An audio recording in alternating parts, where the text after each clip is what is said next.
안녕하세요. 사랑하는 성도님, 지혜의 주님이 우리와 함께 하십니다.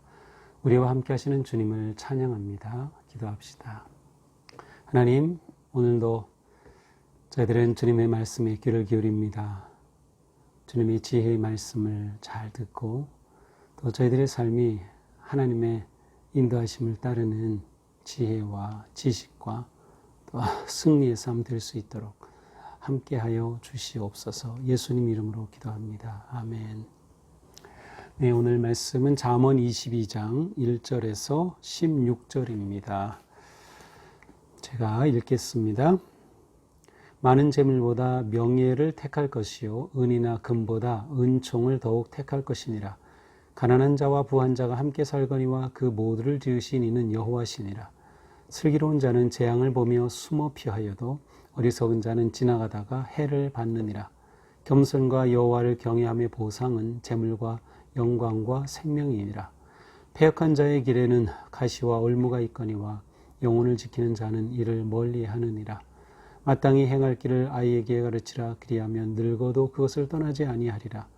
부자는 가난한 자를 주관하고 빚진 자는 채주의 종이 되느니라. 악을 뿌리는 자는 재앙을 거두리니 그 분노의 기세가 쇠하리라. 선한 눈을 가진 자는 복을 받으리니 이는 양식을 가난한 자에게 줌이니라. 거만한 자를 쫓아내면 다툼이 쉬고 다툼과 싸움과 수욕이 그치느니라. 마음의 정결을 사모하는 자의 입술에는 덕이 있으므로 임금이 그의 친구가 되느니라. 여호와의 눈은 지식 있는 사람을 지키시나 사악한 사람의 말은 패하게 하시느니라. 게으른 자는 말하기를 사자가 밖에 있은 즉 내가 나가면 거리에서 찢기겠다 하느니라. 음녀의 입은 깊은 함정이라. 여호와의 노를 당한 자는 거기 빠지리라. 아이의 마음에는 미련한 것이 얽혔으나 징계하는 채찍이 이를 멀리 쫓아내리라.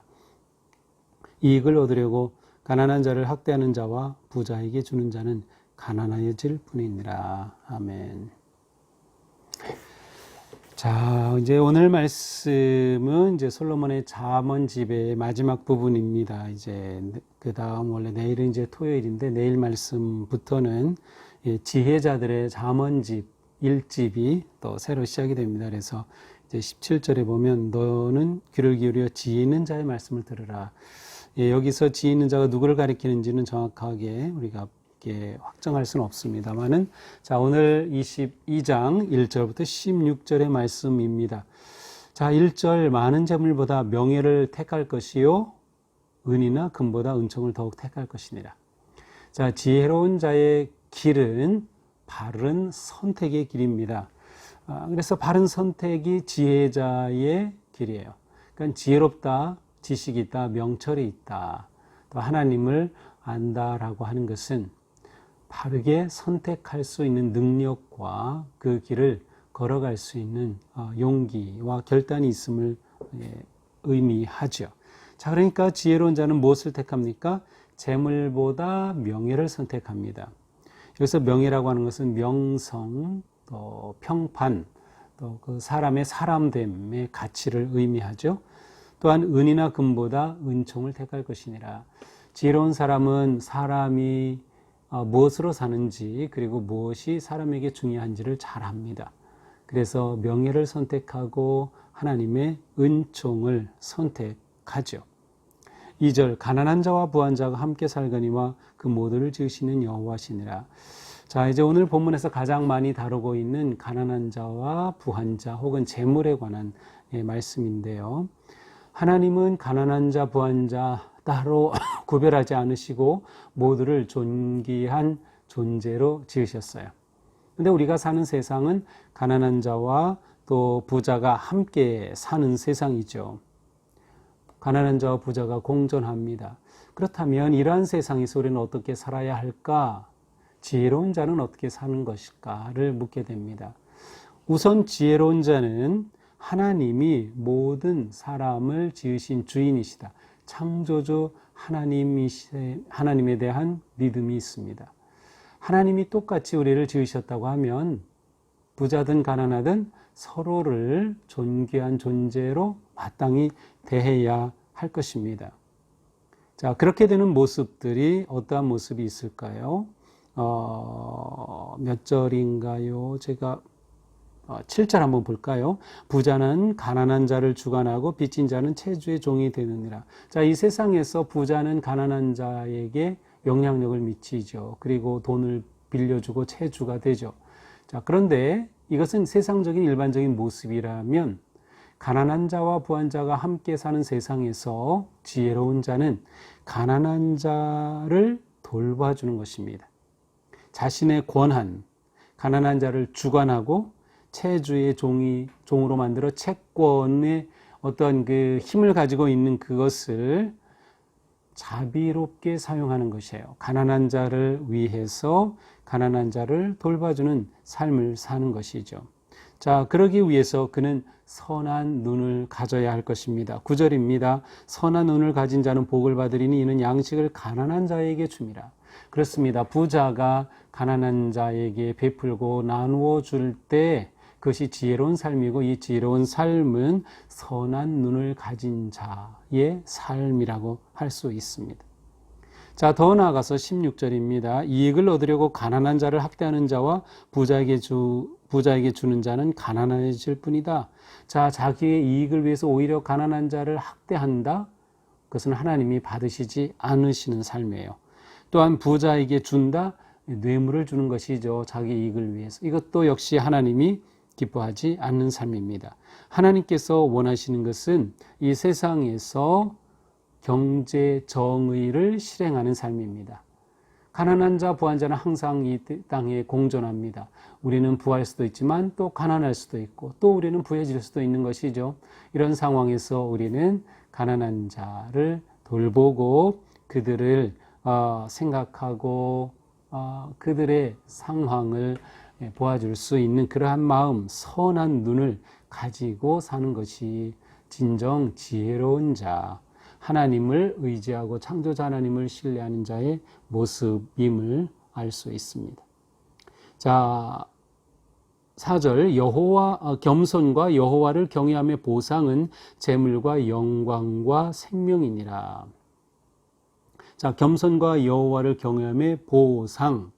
자, 지혜로운 삶에는 지혜로운 삶에 따르는 보상이 있습니다. 지혜로운 삶에 따르는 열매가 있는 거죠. 자, 겸손과 여호와를 경외할 때 어떠한 보상이 옵니까? 재물, 영광, 그리고 생명입니다. 이것은 지혜로운 자에게 주시는 하나님의 보상입니다. 열매이죠. 우리는 이러한 열매가 있다고 하는 확신을 가지고 지혜로운 삶을 살기에 힘써야 할 것입니다. 5절입니다. 패역한 자의 길에는 가시와 올무가 있거니와 영혼을 지키는 자는 이를 멀리하느니라.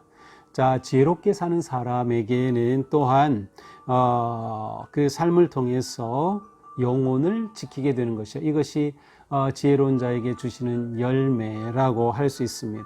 그 열매를 통하여 우리는 지혜의 길, 그리고 하나님께서 주시는 보상의 삶을 살게 되는 것이죠. 자, 더 나아가서 12절에 보니까 여호와의 눈은 지식 있는 사람을 지키시나 사악한 자의 말은 패하게 하시느니라. 지식 있는 자, 지혜 있는 자, 지혜로운 자의 삶을 하나님께서는 지켜주신다는 거죠. 그러므로 하나님께서 지켜주시는 것은 또한 지혜로운 자에게 주시는 보상과 열매 가운데 하나입니다. 자, 그러니까 우리가 지혜로운 삶의 길을 산다는 것은 하나님께서 지혜로운 삶을 사는 우리에게 그것에 맞는 열매와 보상을 주신다라고 하는 그러한 기대와 믿음을 또한 가지고 사는 것임을 알 수 있습니다. 지혜롭게 삶으로 우리의 영혼을 지키고 하나님께서 우리를 돌봐주신다. 반면에 우리가 지혜롭지 못한 어리석은 삶을 살게 되면 우리는 헛된 길을 걸을 수밖에 없어요. 5절이죠. 패역한 자의 길에는 가시와 올무가 있다. 인생의 길을 잘못 선택하는 것이죠. 거기에는 가시와 올무, 그리고 8절에 보니까 악을 뿌리는 자는 재앙을 거두리니 지혜가 아닌 악을 뿌릴 경우에 얻는 열매는 재앙입니다. 또한 그 분노의 기세가 쇠하리라. 거기에는 분노와 다툼이 있을 뿐이죠. 그러니까 우리가 지혜로운 길을 삶을 산다는 것은 이처럼 아름답고 선한 열매를 거두는 삶인 것을 알 수 있습니다. 특별히 가난한 자와 부한 자의 관계를 생각한다면 지혜로운 자는 언제나 평안과 평화의 길, 그리고 함께 사는 그 길을 선택한다는 것을 알 수 있습니다. 10절, 거만한 자를 쫓아내면 다툼이시고 싸움과 수욕이 그치느니라. 그렇죠. 교만이 다툼을 가져오죠. 그 다툼이 아픔을 가져옵니다. 따라서 거만한 자가 없어지면 그 관계에는 평안함이 찾아오는 것이에요. 만족함이 찾아오는 것이죠. 이것은 동시에 우리가 살아갈 때 교만을 버리고 겸손의 길을 선택하면 우리의 삶에서 다툼과 경쟁이 사라질 것이다 라고 하는 것이 포함되어 있습니다. 자, 11절은 우리의 마음에 관한 말씀이죠. 마음의 정결을 삼하는 자의 입술에는 덕이 있으므로 임금이 그의 친구가 되느니라. 마음의 정결, 마음을 관리하고 마음을 돌보고, 요즘 많이 말하는 마음을 챙기는 거죠. 신앙적으로 마음을 챙길 줄 아는 사람의 입술에는 덕이 있다. 이 덕은 아름다움이라고도 할 수 있고 친절함이라고도 번역이 됩니다. 그러니까 마음이 정결하면 그 마음에서 나오는 말은 따뜻한 축복의 친절의 말이 될 것입니다. 또한 그러한 사람은 그 삶의 아름다운 덕의 열매를 맺게 될 것입니다. 그러므로 하나님께서는 이러한 자를 돌보신다, 인도하여 주신다라는 것이죠. 반면에 우리가 그릇된 일에 빠지게 되면 그것은 하나님의 노를 당할 수밖에 없다. 14절, 음녀의 입은 깊은 함정이라 여호와의 노를 당한 자는 거기 빠지느니라. 이 세상에서 우리를 유혹하는 것들이 너무 많은데 그것에 빠지지 않도록 조심해야 한다. 자, 6절로 돌아갑니다. 마땅히 행할 길을 아이에게 가르치라. 그리하면 늙어도 그것을 떠나지 아니하리라. 자, 이 잠언의 말씀 가운데서는 자녀에 대한 훈계, 또 더 나아가서는 징계의 그런 말씀들이 종종 나옵니다. 마땅히 행할 길을 아이에게 가르치라. 어릴 때 가르치라. 잘할 때 가르치라. 그리하면 늙어도, 그래서 늙어도는 노인이란 뜻이 아니라 나이가 들어도라는 뜻이죠. 나이가 먹어도 그것을 떠나지 아니하리라. 우리 부모인 우리들은 종종 자녀가 어릴 때 가르치지 못해서 좀 후회하는 것들이 있죠. 그럼에도 불구하고 우리는 자녀에게 바르게 훈계하고 또 가르치기를 게을리해서는 안 된다라고 하는 것이죠. 15절과 연결이 됩니다. 아이의 마음에는 미련한 것이 얽혔으나 징계하는 채찍이 이를 멀리 쫓아내리라. 아이의 마음에 그릇된 것이 생겨날 수 있어요. 그러나 그를 바르게 훈계하고, 여기서는 징계하는 채찍이라고 되어 있지만 요즘은 매를 들거나 채찍을 든다는 것은 상상할 수 없는 일이죠. 그것은 가정폭력에 해당이 됩니다. 우리가 자녀에게 선하게 훈육하고 교육하고 또 그렇게 가르치는 것이 부모의 책임이며 그것이 자녀의 길을 복되게 하는 것이다 라는 것을 알 수 있습니다. 그들이 부모의 훈계로 지혜의 말씀을 떠나지 않는다면 나이가 들면서 또 평생 지혜의 길을 분별하고 선택하며 하나님이 보답해 주시고 응답해 주시는 그러한 복된 삶을 살게 될 것입니다. 오늘 말씀을 이렇게 보면서 우리는 먼저 지혜로운 자의 삶은 바른 선택을 한다. 그러기 위해서는 바른 분별이 필요하고 바른 분별을 위해서는 여호와를 경외하는 지식이 필요하다. 하나님의 마음과 뜻을 알 때 우리는 그것을 기준으로 하여 바르게 분별하고 선택할 수가 있습니다. 또한 우리가 지혜로 사는 삶에는 반드시 하나님이 주시는 보상이 있다. 굉장히 중요한 그러한 말씀입니다. 왜냐하면 단지 지혜롭게 사는 그것만으로 끝나는 것이 아니라 그것이 하나님을 기쁘시게 할 뿐만 아니라 우리 삶에 놀라운 열매가 있다고 하는 것이죠. 마지막으로 이 세상에서 가난한 자와 부한 자는 언제나 함께 있겠지만 우리가 지혜롭게 하나님의 자녀로 사는 삶은 언제나 가난한 자를 돌보고 이 땅에서 경제적 정의를 실현하는 삶을 사는 것이다. 이것은 교회와 또 우리 그리스도인이 마땅히 해야 할 본분이라고 생각이 됩니다. 오늘 말씀을 보면서 오늘 하루도 우리가 바른 길을 선택하고 또 우리 주변에 도와줘야 할 사람은 없을지 좀 둘러보고 손을 내밀어 줄 수 있는 그런 하루가 되기를 주님의 이름으로 축복합니다. 기도합시다. 하나님 감사합니다. 오늘도 주신 말씀 가슴에 새기고 말씀에 순종하며 하루를 살겠습니다. 오늘 하루의 삶이 지혜의 길을 선택하고 또 하나님 기뻐하시는 삶, 또 지혜의 열매를 누리는 복된 하루가 되게 하여 주옵소서. 예수님 이름으로 기도합니다. 아멘. 네, 오늘도 주님의 은혜 안에서 복된 하루 되기를 축복합니다. 사랑합니다.